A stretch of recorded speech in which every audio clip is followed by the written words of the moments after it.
A paz do Senhor Jesus, povo de Deus, estamos iniciando mais uma transmissão aqui pelo YouTube, canal Max William Pregador Oficial, live de tarde, domingo, para abençoar a tua vida.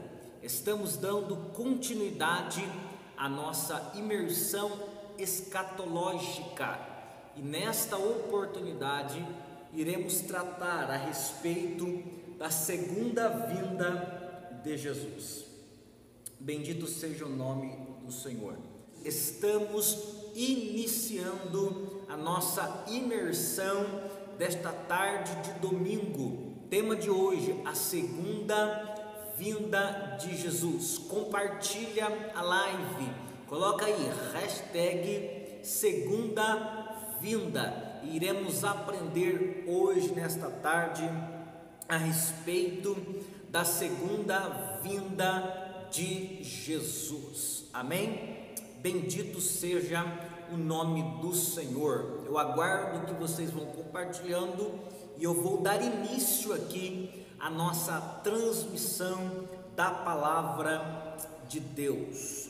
Peço que você, como de costume, tenha já em mãos a sua Bíblia Sagrada. Nós estamos meditando na palavra escatológica da Bíblia. Estamos num plano de imersão escatológica e nós já estudamos a visão da estátua do rei Nabucodonosor. Nós já estudamos também, bendito seja o nome do Senhor, as 70 semanas de Daniel.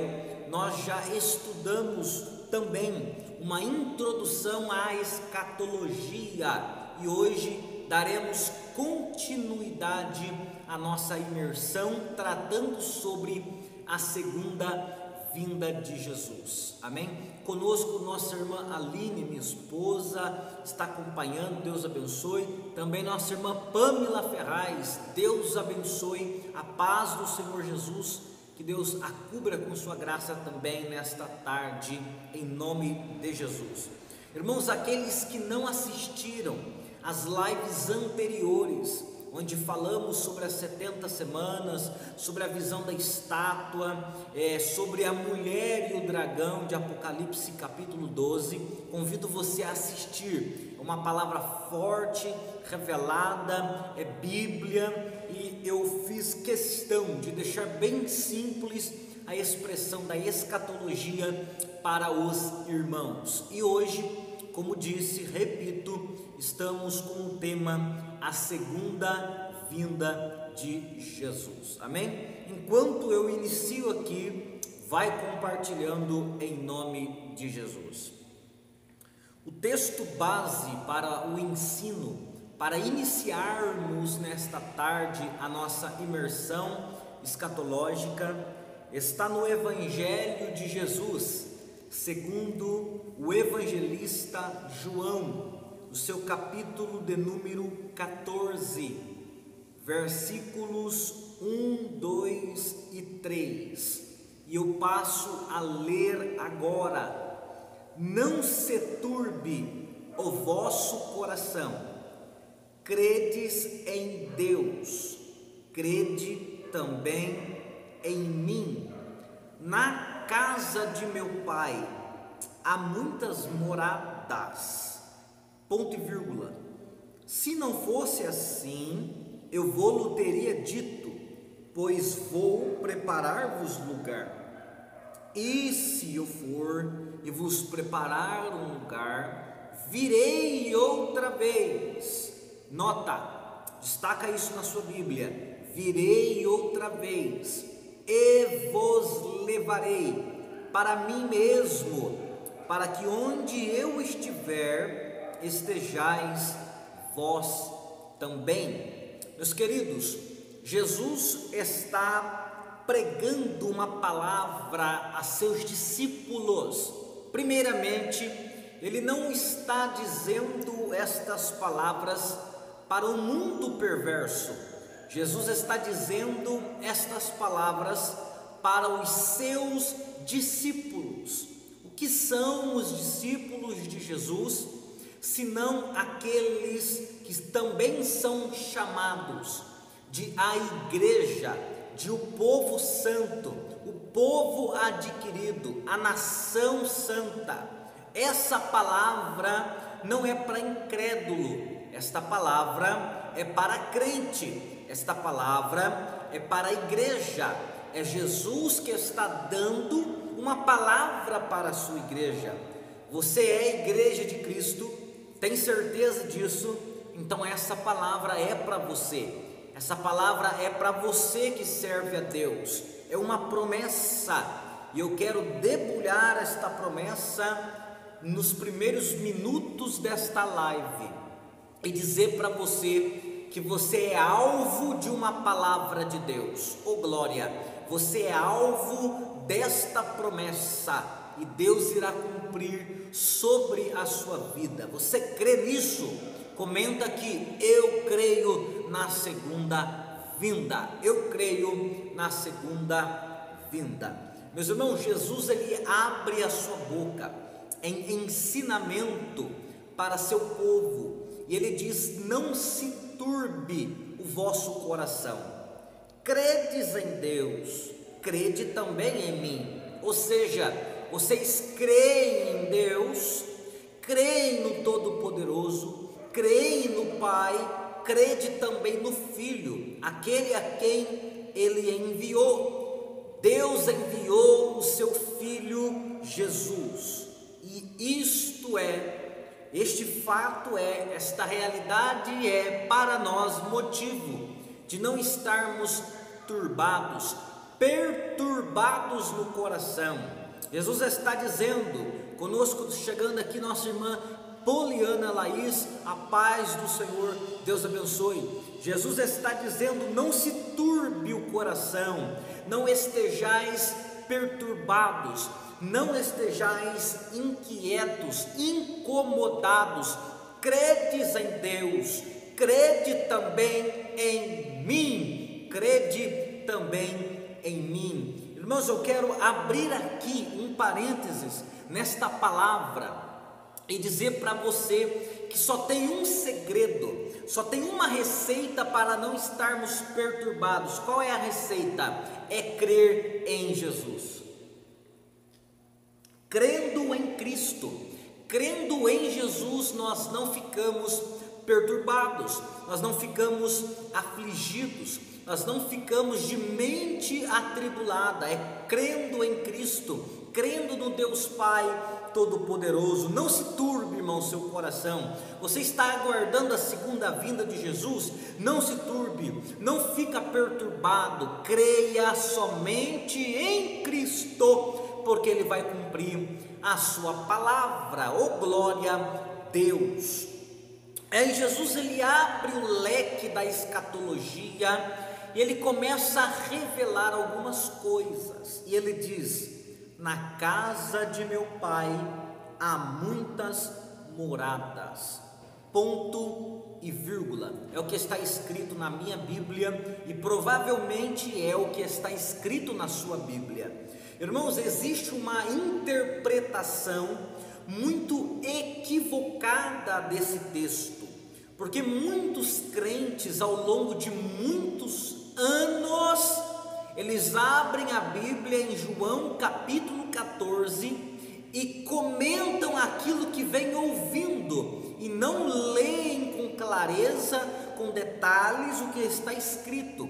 Não há uma observância dos textos sagrados.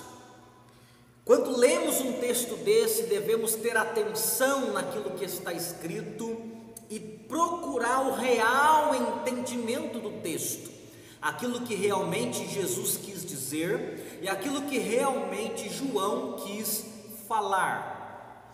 Muitos leem em pregação, em oportunidades de saudação, palestra, muitos dizem assim: Jesus foi preparar para nós morada. A Bíblia nunca disse isso.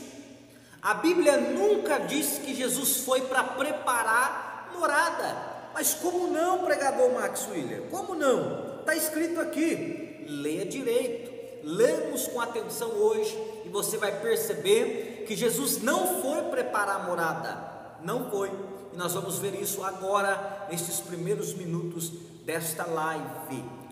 Capítulo 14, verso 2, eu acabei de ler e repito: na casa de meu pai há muitas moradas, ponto e vírgula. O ponto e vírgula no texto indica uma afirmativa. Jesus não está interrogando: na casa de meu pai há muitas moradas? Ele não está perguntando. Jesus, ele não está sugerindo uma coisa que ele corrigiria depois, não. Ele está fazendo uma afirmativa. Ele fala como que no imperativo. Ele declara: na casa do meu pai há muitas moradas, existem muitas moradas. Deixa eu certificar uma coisa para você. Jesus, quando desceu na terra, já havia moradas nos céus.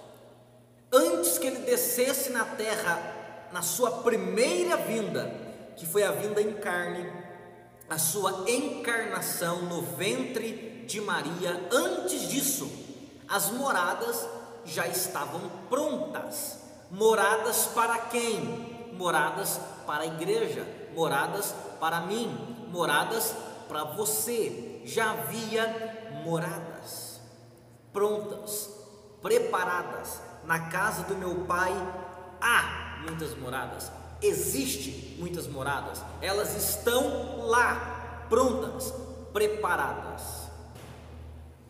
Foi Jesus quem disse no Evangelho de Mateus, capítulo de número 25, quando Jesus ele abre a boca numa palavra profética, no sermão profético do seu ministério, o único sermão escatológico de Jesus, e ele abre a boca dizendo assim: e o rei dirá aos que estiverem à sua direita. Mateus 25, versículo 34: vinde, benditos de meu Pai, possuí por herança o reino, a morada, a cidade que vos está preparada desde a fundação do mundo. Desde a fundação do mundo. A irmã Poliana escreveu aqui, ó: o reino está preparado desde a fundação do mundo. Exatamente isso. O reino está preparado desde a fundação do mundo. É a palavra que nós lemos aqui, Mateus 25, versículo 34. Quando Deus criou essa terra aqui que nós moramos, planeta Terra, este sistema cósmico que nós habitamos, quando Deus criou este sistema, Deus também criou antes disso um outro sistema melhor, aperfeiçoado, perfeito, santo, sagrado, onde o pecado nunca entraria. E ele disse: esse aqui é o reino onde eu vou colocar no futuro a minha igreja. Se os irmãos lerem no livro dos Hebreus, carta aos Hebreus, no capítulo 11 e versículo 8, está escrito assim, ó: porque pela fé Abraão, sendo chamado, obedeceu, indo para um lugar que havia de receber por herança, e saiu sem saber para onde ia.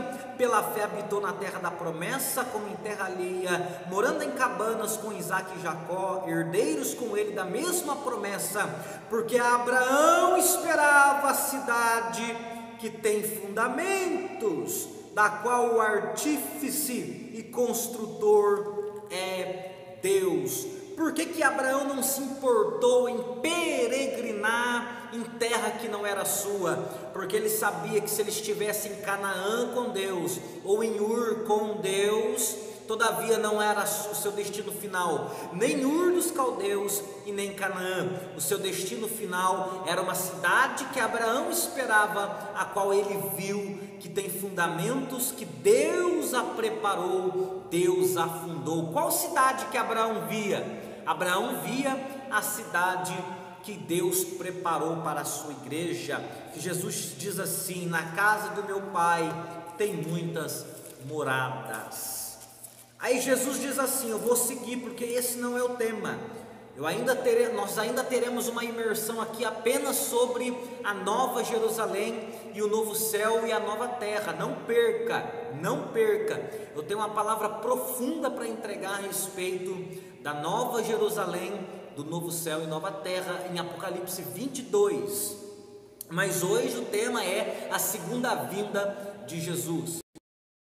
Na casa do meu Pai há muitas moradas. Na casa do meu Pai há muitas moradas. Os irmãos estão me ouvindo bem? O áudio, a imagem está boa? Comenta para mim aí, irmã Poliana, irmã Aline, que está aí comigo aí. Glória a Deus.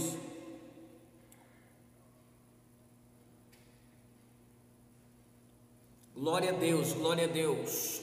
Tá tudo bem aí o áudio, o som, tá tudo bem? Aline, tá tudo bem aí? Qualquer coisa, irmãos, me avisa aí, comenta para mim aí se está tudo bem, amém, irmãos? Eu dependo aqui dos comentários dos irmãos para saber se está tudo bem aqui na live. Tudo certo? Glória a Deus. Nossa irmã Poliana perguntando aqui, ó, que um pregador uma vez disse que moradas. A nossa irmã havia questionado aqui uma pergunta de um pregador que dizia a casa que moradas era referente a cômodos, porque casa é uma só. E eu repito o texto: na casa de meu Pai há muitas moradas. O que é que esse texto está nos dizendo? Glória a Deus. Nosso irmão Gustavo Henrique, a paz do Senhor Jesus, Deus abençoe conosco aí, chegando também na live. A nossa live acabou de cair, irmãos, conseguimos agora retornar. Mas vem comigo, acompanha aí, em nome de Jesus. A minha esposa Aline voltando aí também, Pai do Senhor, vamos seguindo aí, em nome de Cristo Jesus. Compartilha para que mais pessoas possam chegar aqui com a gente. O texto diz: na casa de meu Pai. A casa é uma só, real. O texto está dizendo: na casa de meu Pai. Deus só tem uma casa, uma habitação, um lugar onde Ele se manifesta. Porém, neste lugar, preparado por Cristo, está o reino dos céus, o reino da igreja, a habitação eterna dos crentes, aquilo que João chamou de a nova Jerusalém.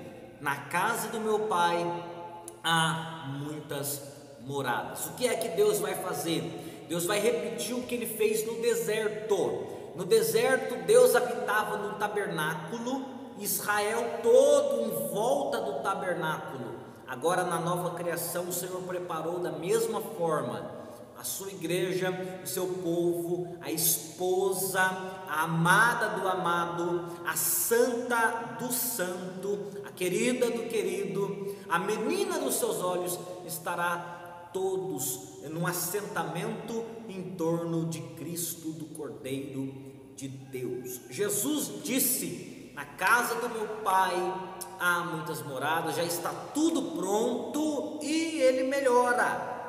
Se não fosse assim, ou seja, se não houvesse casas, moradas, habitação para a igreja, tudo pronto, tudo preparado, se não fosse assim, eu vou repetir de novo: se não fosse assim, eu vou teria dito. O que Jesus está dizendo? Se não tivesse morada para a igreja, se não tivesse habitação para a igreja, se nada disso existisse, eu vou teria anunciado, eu já teria avisado vocês. Existe, mas se não existisse, eu teria avisado. E se eu tivesse avisado, e se não existisse, eu iria para o meu Pai vos preparar um lugar. O que Jesus está dizendo?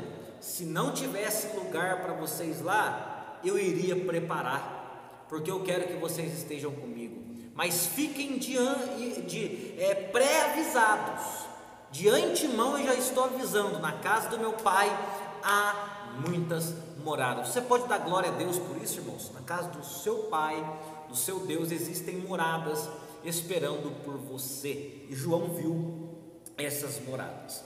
O destaque que eu quero dar aqui nesta oportunidade é para o versículo 3, E se eu for e vos preparar um lugar, virei outra vez e vos levarei para mim mesmo, para que onde eu estiver estejais vós também. O que Jesus está dizendo? Jesus está fazendo uma promessa. Essa palavra do verso 3 é uma promessa. Comenta aqui no comentário, coloca aí, promessa. É promessa de Deus, é promessa de Cristo. Jesus está dizendo: eu vou, mas eu volto. Eu vou para o Pai, mas eu venho. Para que eu venho? Eu venho para vos levar para mim mesmo, e onde eu estiver, estejais vós também. Irmãos, isto é uma promessa. Isto é uma promessa. Você já viu Deus descumprir a sua palavra? Você já viu Deus falhar com a sua promessa? Você já viu? Eu nunca vi. Eu vi Deus prometer, dizendo assim: eu vou enviar um que vai ferir a cabeça da serpente. E diz a Bíblia que Jesus nasce para isso, e Deus cumpre a sua promessa. Eu vi Deus dizendo para Ezequiel: eu vou ferir Jerusalém. E diz a Bíblia sagrada que Deus feriu Jerusalém com cativeiro. Glória a Deus. Sabe o que Deus está dizendo para nós nesta tarde? Que Ele cumpre as suas promessas. Jesus vai cumprir a promessa da sua segunda vinda. Se Deus prometeu que na primeira vinda Jesus se manifestaria em carne e aconteceu, por que na segunda não aconteceria? A segunda vinda de Jesus é uma realidade. A segunda vinda é uma realidade. Jesus virá porque Ele prometeu. Ok, Jesus vem. Todos nós sabemos disso e concordamos nisso. Se você é crente, se você serve a Deus, você com certeza acredita na mensagem do arrebatamento, da volta de Jesus. Jesus prometeu que vem, ok. Agora, irmãos, existem muitas interpretações, muitos ramos escatológicos para explicar o acontecimento das coisas. Uns vão dizer que Jesus vem antes da grande tribulação. Outros vão dizer que Jesus vem depois da grande tribulação. Outros ainda vão dizer que Jesus, ele vem no meio da grande tribulação. Uns vão dizer que Jesus vem depois do milênio. Outros vão dizer que Jesus vem antes do milênio. Existe muita diversidade a respeito do tempo e da ordem dos fatos escatológicos. Porém, há um consenso. Porém, há uma unidade no pensamento, onde todos nós, independente se somos amilenistas, ou pré-tribulacionistas, ou pós-tribulacionistas, ou meso-tribulacionista, independente de qual dos ramos escatológicos nós abraçamos, nós temos um consenso. E qual é o consenso? Jesus vem. Glória a Laracé, Reminagarraçuia, Kenemaia. Sentir a presença de Deus aqui. Jesus, ele vem para arrebatar a sua igreja. Ele vem na sua segunda vinda. Tão real quanto a primeira vinda será a sua segunda vinda. Quando ele veio na primeira vez, ele veio em carne, corpo de carne, para manifestar-se a homens decadentes, a homens caídos.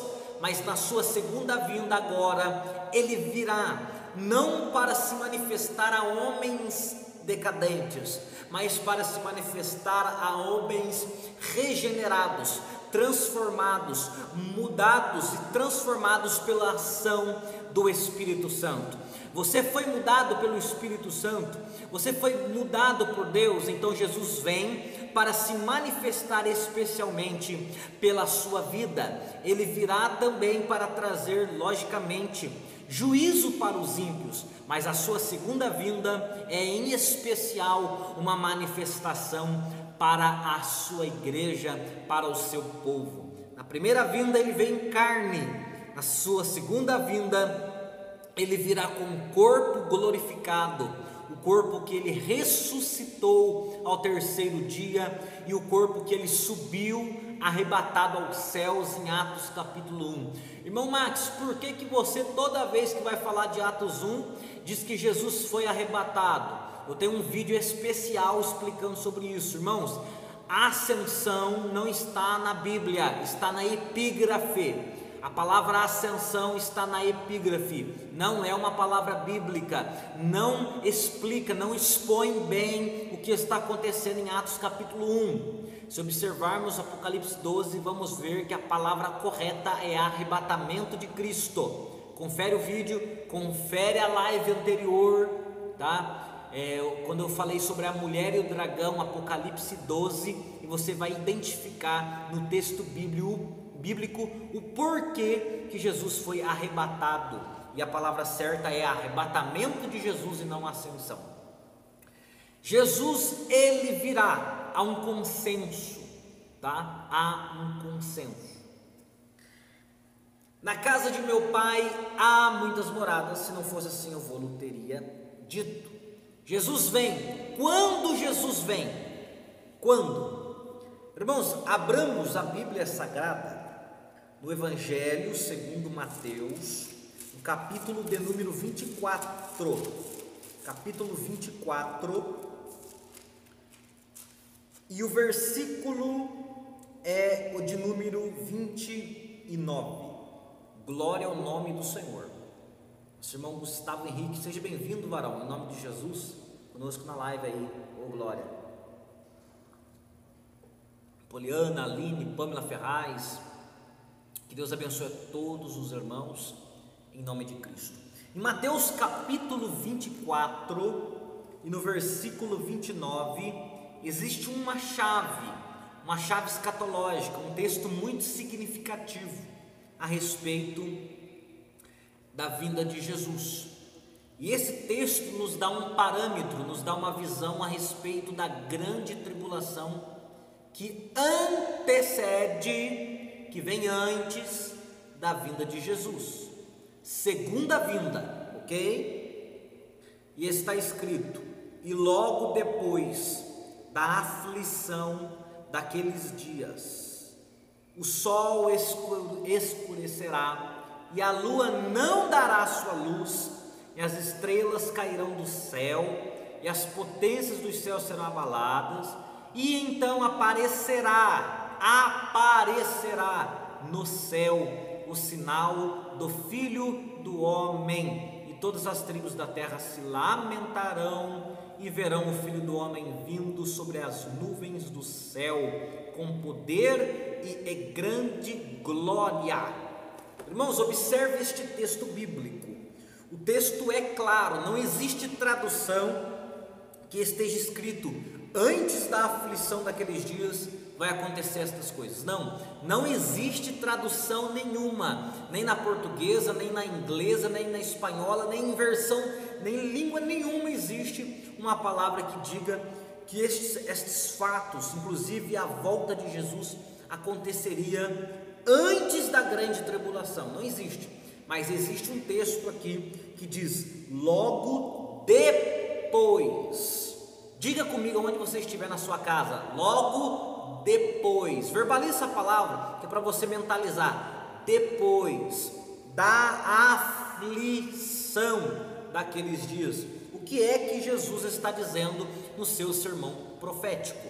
Ele está dizendo que haveria uma aflição nos últimos dias, que ele chama aqui de daqueles dias, apontando para frente, para o futuro. E ele diz que depois desta aflição aconteceriam alguns eventos. Quais? estão discriminados. O sol escurecerá, a lua não dará luz, estrelas cairão do céu, potências do céu serão abaladas, e o Filho do Homem aparecerá, surgirá nos céus, nas nuvens, e todas as tribos da terra se lamentarão. Esse texto é claro, irmãos. Quando a Bíblia diz que ele é vindo sobre as nuvens do céu, e todas as tribos da terra se lamentarão, perceba que para toda a tribo da terra se lamentar, ela tem que ver Jesus nas nuvens do céu. Então não é algo secreto, é revelado. Esta mesma palavra surge de novo no primeiro capítulo do livro do Apocalipse, quando Deus fala a João, e todos o verão, até aqueles que o traspassaram, ou seja, até os soldados romanos que feriram Jesus no lado, serão ressuscitados e verão Jesus vindo sobre as nuvens do céu. Todas as nações, todas as tribos, todos os povos verão, e por este motivo se lamentarão. Eles se lamentarão, toda a terra se lamentará. Mas isso tudo vai acontecer, diz o texto, depois da aflição daqueles dias. Irmãos, acho que caiu a minha live de novo, misericórdia. Os irmãos estão aí? Os irmãos estão me ouvindo, amém? Me dá um joinha aí, me dá um sinal aí, irmãos, que os irmãos estão aí. Glória a Deus. Tem alguém aí? Ô glória. Amém? Ô maravilha. É que o celular aqui, irmão, toda vez quando dá uma caída, dá uma piscada, eu fico naquela, né? Mas está tudo bem, está tudo certo? Maravilha, então vamos prosseguir. Aparecerá depois, o texto é claro em dizer depois. A grande tribulação, a famosa grande tribulação, antecede a vinda de Jesus, tá? É antes da vinda de Jesus. Onde está escrito a palavra, a expressão, o termo grande tribulação? Esse termo, irmão, só aparece uma vez na Bíblia, tá? Uma única vez na Bíblia, e aparece no livro do Apocalipse, na visão dos selados, na visão dos selados. E aí há uma pergunta. Qual é a pergunta? A pergunta é: quem são estes? Apocalipse 7, versículo 13. Um dos anciãos me falou dizendo: estes que estão vestidos de vestes brancas, quem são estes? E de onde eles vieram? E eu disse: Senhor, tu sabes. E ele disse: estes são os que vieram de grande tribulação. Estes são os que vieram da famosa grande tribulação. E perceba que o texto não diz da grande tribulação, mas diz aqueles que vieram de grande tribulação. Essa tribulação é a citada aqui em Mateus 24 e 29. A aflição daqueles dias é esta grande tribulação. Irmãos, grande tribulação, não se engane, não é um período intenso. Quando a Bíblia fala grande tribulação, a Bíblia não se refere à intensidade, tá? A Bíblia não fala de intensidade, de tribulação ao extremo de aflição, não.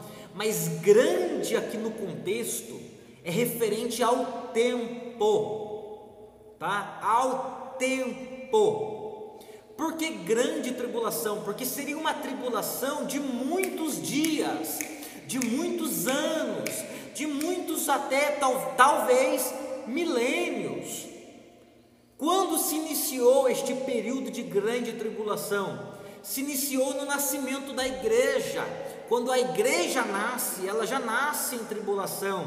Os irmãos vão se lembrar da perseguição romana, os irmãos vão se lembrar da perseguição judaica, de crentes sendo esfolados vivos, de crentes sendo mortos ao fio da espada. crentes que passaram por adversidades, por tribulações, desde o nascimento da igreja. E até hoje, irmãos, a igreja continua sendo perseguida. Se ela não é perseguida na carne, como foi nos primeiros dias dela, ela é perseguida no espírito. Satanás, que governa o sistema do mundo através da besta, através da política, através da cultura, está perseguindo a igreja. Esta semana eu reparava nas músicas, porque onde eu trabalho, a maior parte não serve a Deus. Na verdade, todos ali não servem ao Senhor, ainda não conhecem a Cristo. E lá eles escutam a rádio que toca aí, não vou citar a rádio aqui porque estamos ao vivo, mas uma rádio aí que toca aqui no Vale do Paraíba. E num desses dias, toda vez é uma guerra, porque as músicas mundanas, elas tentam invadir a sua consciência, e é uma briga contra. Mas um dia desse eu passei a observar aquilo que era cantado, e numa sequência de 10, 15 músicas, foi de fácil percepção o assunto a qual os cantores do Brasil seculares, eu estou me referindo aos cantores seculares, eles cantam. Qual é o tema que move o mundo, o Brasil hoje? Qual é o tema das músicas? O tema, irmão, é: se não der esse casamento, troca ele. O tema é: se traiu, trai também. Esses são os temas. Por quê? Porque isso é uma cultura mundana movida pela serpente. Isso é o mal da serpente no coração do homem. Irmãos, os cantores seculares do Brasil terão um alto preço para pagar para Deus. Por quê? Porque as suas músicas incentivam o divórcio, e está escrito em Malaquias que Deus odeia, Deus aborrece o divórcio.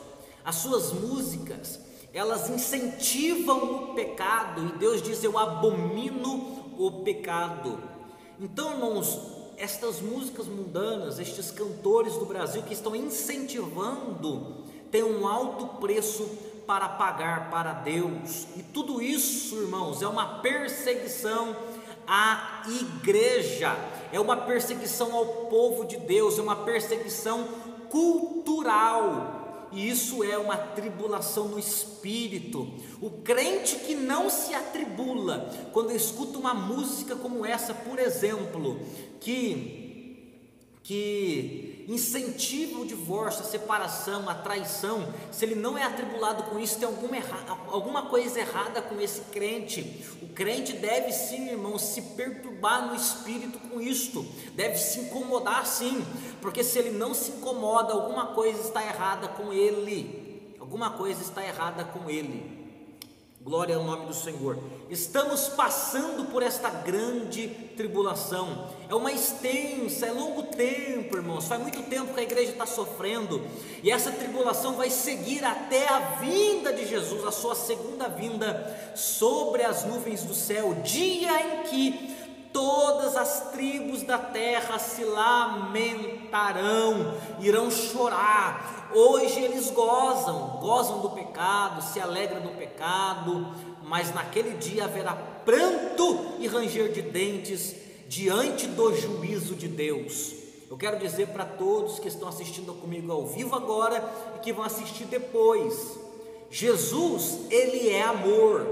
O amor é uma das suas características, mas Jesus, por ser amor, hoje é advogado. Mas quando ele voltar sobre as nuvens do céu, ele não estará como advogado, ele estará como juiz de toda a terra para fazer justiça. Nós que servimos a Deus e esperamos com alegria a sua vinda, receberemos a justiça de Deus. E qual será a sua justiça para nós? Será o galardão, ele vai te galardoar com bênçãos do alto céu. Mas ai do mundo pecador que ama a iniquidade, receberão o duro juízo de Deus. A tribulação antecede a segunda vinda. A segunda vinda de Jesus, ela não é, tá, irmãos? Ela não é invisível, ela é visível. Todo olho o verá. todo olho o verá vindo sobre as nuvens do céu. Qual é a evidência que a vinda de Jesus, ou a sua segunda vinda, é o encerramento do propósito divino? João capítulo 11, ressurreição de Lázaro. Que palavra poderosa nós temos aqui, escatológica, tá, irmãos? Existem sinais escatológicos por toda a Bíblia, não apenas nos textos proféticos, mas também nos textos históricos. Eu quero aqui destacar um texto que está em João 11, passagem da ressurreição de Lázaro, e no verso 23, mas em especial 24, que eu passo a ler agora. João 11, 23. Disse-lhe Jesus falando para Marta, Jesus diz assim: teu irmão há de ressuscitar. Do que Jesus está dizendo? Ressurreição de mortos. Aí diz Marta, verso 24: eu sei que há de ressuscitar. Aí Marta completa: na ressurreição do último dia. Último dia. Jesus não estava falando do último dia para Marta. Jesus não estava dando um sermão escatológico para ela, irmãos. Jesus não estava fazendo exposição escatológica. Não, Jesus estava falando da ressurreição de Lázaro. Mas ela entendeu que Lázaro sim ressuscitaria. Mas quando? No último dia. Marta, irmãos, não estranho o que eu vou dizer, mas todo mundo, quando prega sobre Marta e Maria, critica Marta, desce além de Marta, dizendo que Marta não prestava atenção na mensagem, que ela estava preocupada para o serviço. Irmãos, aquilo foi a primeira ocasião da ida de Jesus na casa. Jesus passou muitas noites ali na casa dos 3 irmãos. Jesus comeu com eles, bebeu e teve muito tempo para fazer exposição para eles a respeito das coisas eternas. E Jesus explicou sobre a ressurreição dos mortos, tá? Jesus explicou, Jesus revelou para eles o que aconteceria quando? No último dia, a respeito da palavra que Jesus liberou para Marta, quando ele disse: teu irmão há de ressuscitar. E então Marta diz: eu sei, Senhor, que há de ressuscitar na ressurreição do último dia. Irmãos, entenda a mensagem que havia no coração de Marta, consequentemente que havia no coração de Maria e também do Lázaro, que no momento estava morto, mas que ressuscitaria. Qual era a mensagem, Poliana? Qual era a mensagem? Caiu a live, a gente está aqui de novo. Glória, vamos encerrar agora, tá, irmãos? Vou só fechar a ideia que eu estava trazendo, a gente já pode encerrar a live. Mas o que existia no coração dos 3? A palavra de orientação que dizia o seguinte: quando chegar o último dia da história, vai acontecer uma ressurreição de mortos. Eles não tinham apenas a instrução de Jesus por base, mas eles tinham também, irmãos, a palavra do profeta Daniel. Foi Daniel quem profetizou falando a respeito disso. Eu quero aqui abrir na referência bíblica de Daniel 12 e o versículo 1 e 2, que diz assim: naquele tempo se levantará Miguel, o grande príncipe, que se levanta pelos filhos do teu povo. Haverá um tempo de angústia, qual nunca houve, referindo-se àquela tribulação que eu dizia no vídeo na parte anterior. Haverá um tempo de angústia, qual nunca houve, desde que houve nação até aquele tempo. Mas naquele tempo livrar-se ao seu povo, aquele que se achar escrito no livro. E aí? E acontecerá que depois disso, novamente, muitos os que dormem no pó da terra ressuscitarão, uns para a vida eterna e outros para a vergonha e para a desprezo eterno. O que é que Daniel está falando? Quando ele coloca muitos, ele está referindo-se a um número excessivo de pessoas que serão ressuscitadas. Imagine, estima-se que hoje existem cerca de aproximadamente 8 bilhões de seres humanos vivos na terra. Ou seja, se Jesus viesse hoje para arrebatar a sua igreja, ele encontraria aproximadamente aí 8 bilhões de seres humanos na terra. Imagine agora todos que viveram antes de nós ressuscitados. É por isso que Daniel coloca muitos, mas sim uma imensidão de pessoas serão ressuscitadas. Porém, com o fato da ressurreição, haverá uma divisão. Aqueles que vão para a vida eterna e aqueles que vão para a vergonha e para desprezo eterno. O último dia teu irmão há de ressuscitar. Eu sei, Senhor, que vai ressuscitar na ressurreição do último dia. É dessa ressurreição que Marta está falando. Agora, perceba uma coisa. O que tem a ver um assunto com o outro? O que tem a ver a ressurreição com o último dia e o tema da live, que é a segunda vinda de Jesus? Ora, irmãos, se abrirmos a nossa Bíblia na carta do apóstolo Paulo à igreja de Tessalônica, nós vamos descobrir o porquê. E qual é a palavra?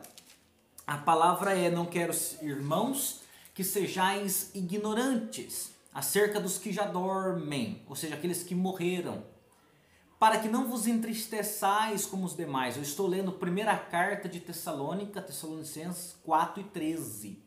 Não, para que vos não entristeçais como os demais que não têm esperança. Se cremos que Jesus morreu e ressuscitou, assim também aos que em Jesus dormem, Deus os tornará a trazer com ele. Porque o Senhor, versículo 15, pela palavra do Senhor, que nós, os que ficarmos vivos, para a vinda do Senhor, não precederemos os que dormem. Porque o Senhor descerá do céu com alarido, com voz de arcanjo, com trombeta de Deus. Os que morreram em Cristo ressuscitarão primeiro. E nós, que ficarmos vivos, seremos arrebatados junto com ele nas nuvens. Ou seja, por ocasião do arrebatamento, da vinda de Jesus, que nós estamos estudando a segunda vinda, os mortos serão ressuscitados. E Marta identificou esse dia como o último dia. Qual é o último dia da história da raça humana? Segundo Marta, o último dia é o dia da ressurreição dos mortos. E que, segundo Paulo, é o dia da vinda visível de Jesus.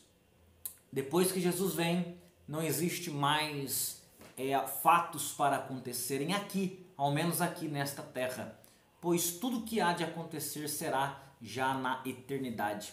A segunda vinda de Jesus é o elo que conecta a história desse mundo com a história da eternidade. Glória a Deus.